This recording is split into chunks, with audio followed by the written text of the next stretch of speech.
Do you come up to a roundabout and then when you go over the line, there's this like jerky bit like that? Do you always enter and there's a jerky little bit, yeah, before you go in? And it kind of works, but it just feels really uncomfortable every time. This is an extremely common fault when people are learning roundabouts, medium size really. So if you've learnt like mini roundabouts first and then you go and do your bigger roundabouts with the curb in the middle, yeah. So the remedy is this, right? You're going too fast. So the reason why this little jerk thing happens is because the student that is coming up way too fast to the roundabout, the reasoning is, there's a multitude of different reasonings why that's happening. Maybe they're scared of the person behind. Maybe they don't know how to approach the roundabout after going like 40 before and they're just completely new to it, so they just have no experience, so they just haven't even done it before. Maybe they don't understand how slow the roundabout really needs to be, so that they've got time to analyze, yeah, the multiple exits that there are, and understanding the signals and blah blah blah.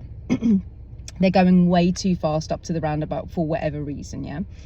So they come up to it and they're going way too fast and they're braking. They put the clutch down. They know that they've got to change down, yeah, because we've spoken about it. They don't brake enough, and then when they get to the roundabout, so they've had a little bit of experience, by the way, so that when they get to the roundabout, they then go, oh, there's a gap, and they lift the clutch up when their brake is still on, making the car go like that, because you've just told the car to go and stop at the very same time. You've lifted the clutch to tell it to go, but your brake's still on, so the car's like, which one do you want me to do? I'm confused, to say. It just like kind of coughs at you and it's like blur.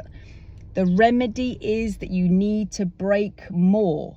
We must come off the brake first to release the wheels and then lift the clutch. And the remedy is that you need to go slower. It's the remedy. Now, this is just, I'm trying to keep this video quite little because I've done a whole video about how to change down. You can see the gear stick, you can watch me changing down, you can hear me talking about the braking, you can see me visually going down into the lower gear at the roundabouts.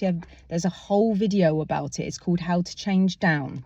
Yeah, if you want to watch that, go and find it. But this is just a as quick as I can video about this very, very common stumble that people get when they're about to enter the roundabout. And all you need to do is go slower so you can come off the brake first and then lift the clutch. A lot of the time, yeah, people know that they shouldn't be coasting into the roundabout. So they're like, I don't want to coast, but they know that they're traveling too quickly. So they lift the clutch and the brake is still on because they're like, I'm going too fast, but I don't want to coast. And then it's telling it to go and stop. If you think about your pedals logically, let's just say you came up to a very difficult T-junction and you couldn't see, and you went braking, clutch down, doesn't matter about which direction you're going, but you go braking, clutch down, and then you stop. You're not going to be lifting the clutch fully off before you finish with your brake. That's impossible. You'd stall, right? You have to get rid of the brake first to release your wheels and then lift the clutch up, of course. And this technique must be done over the entire drive. You can never lift your clutch off and when your brake's still on, under any circumstances. So when you're confused and you're thinking, what are my feet supposed to be doing? Think of the T-junction, think of the stop, think of a stop at a traffic light. Even if you've just stopped at a traffic light, you wouldn't lift off the clutch whilst your foot brake is still on. You'd stall on the spot, wouldn't you? Because the car's like, you've just told me to go and stop, so I don't know which one to do, so I'm going to stall. Guys, if you were the developer of the car, yeah, and you were sat in a room around a table with other people and you were literally designing a car, and then somebody put their hand up and went, what do we do if the driver has got the foot brake on, telling the car to go, telling the car to stop, but they lift their clutch up, telling the car to go? What should we design the car to do under these circumstances when the driver has told it to go and stop at the same time? For safety reasons, the entire room would say, we'll design it to stop. We'll design it to stall. because it would be too dangerous for the car to go at this time. Yeah, now obviously that is a kind of analogy, that is a kind of metaphor that I'm trying to give you, but obviously it would be designed for safety reasons to stop if you're telling it to go and stop.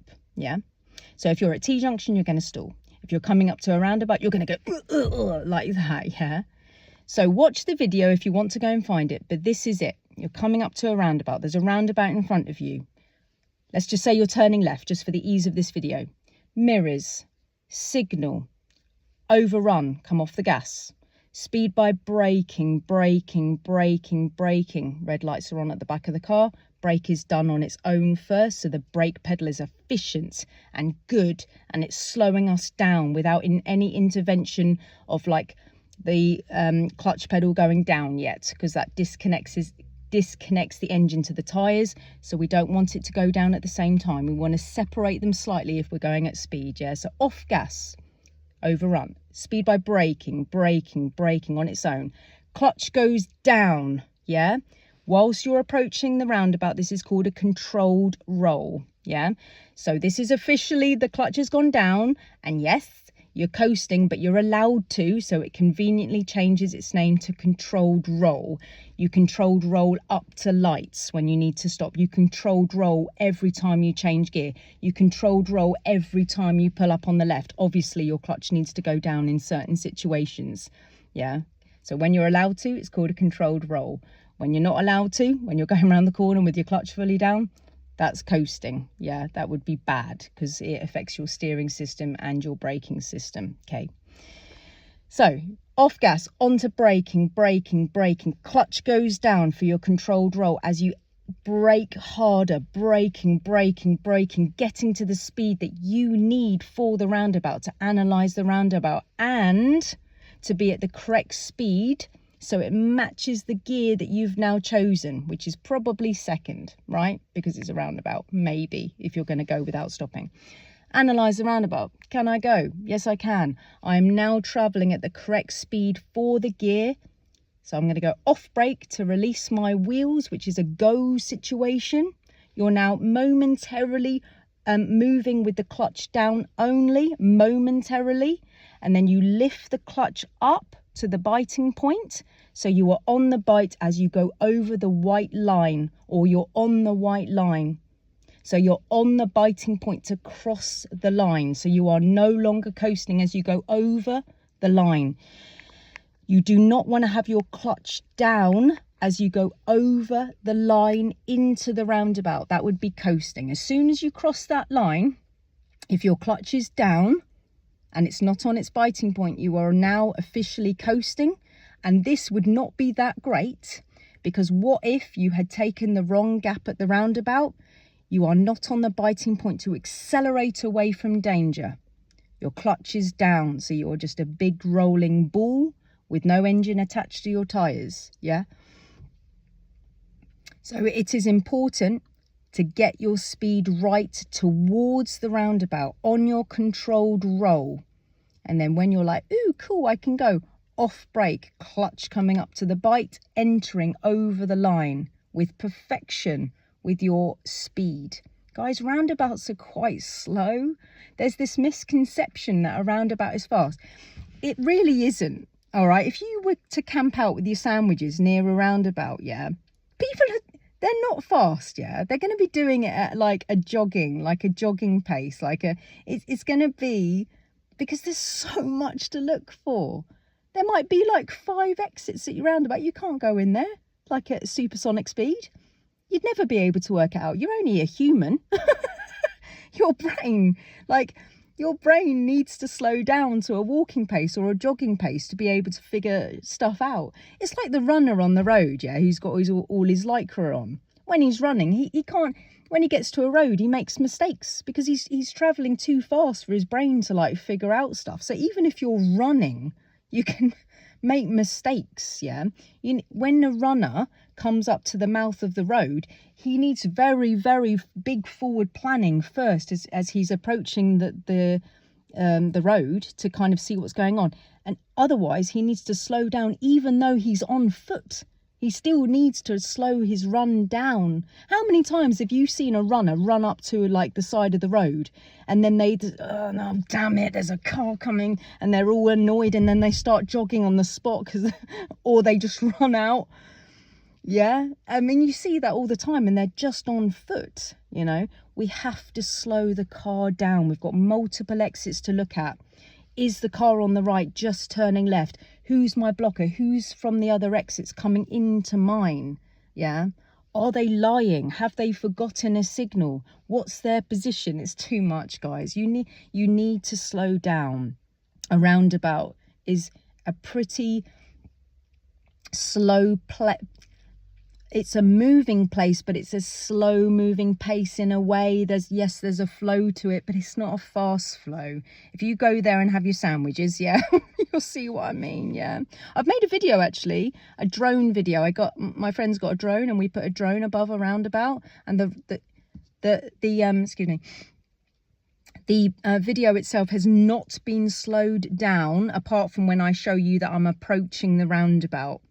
The roundabout, I've deliberately said in it, I have not slowed this down, because I want you to see how slowly everybody comes up to the roundabout to be able to think. There's so much to think about. Otherwise, you're going to have this jerk. It's not going to feel very nice. The car's going to... Yeah, and to be honest with you, if I didn't fix it, if I left my students like that, which I would never do, but I see it a lot, yeah. But if the student is left like that, and this little, yeah, on your driving test, you're not going to get any marks for that, but that's not correct, yeah. No, basically, you shouldn't be lifting your clutch up when your foot brake is on. You're going way too fast, way too fast. This can happen when you're turning left, turning right. Let's just say you're driving down a main road, and you're going to take the next road on the left. Let's just say, sorry, I don't know whether I've got a bit of hay fever or something. Let's just say you're driving down the road and you're going to turn left, major to minor, and there's no hazards, okay? No hazards. We're just going to be able to turn into the side road. There's no pedestrian, there's no nothing. You can see into it, there's no cars, nothing. You can do it here as well, yeah? Speed by braking, clutch down, brake to the correct speed, absolutely. And then off brake, clutch coming up to the bite, at least on the bite, to be able to enter the road. Again, it can happen there.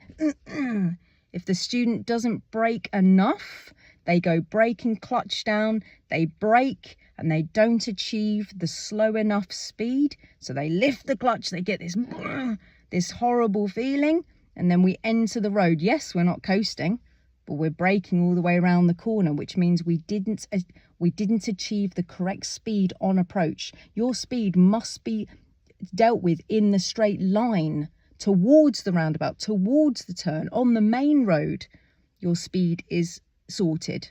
And then for the bend, you are at the correct speed to do the bend. You are at the correct speed, so you can lift the clutch, which then seamlessly mixes together like a beautiful cocktail. And then you just mooch around the corner with no brake. Yeah. Now I'm being pernickety and strict here, and it is. I mean, if I left it, yeah, you're going to be able to pass, but I really wouldn't want my students to be like that. It would be messy, and the student would probably feel uncomfortable. They know something's wrong, but they don't quite know. And it's just a speed fault. That's literally all it is. You just need to brake more. Oh, I don't want to upset the person behind. You must make them slow down. You are the head of the snake. I need to go slower.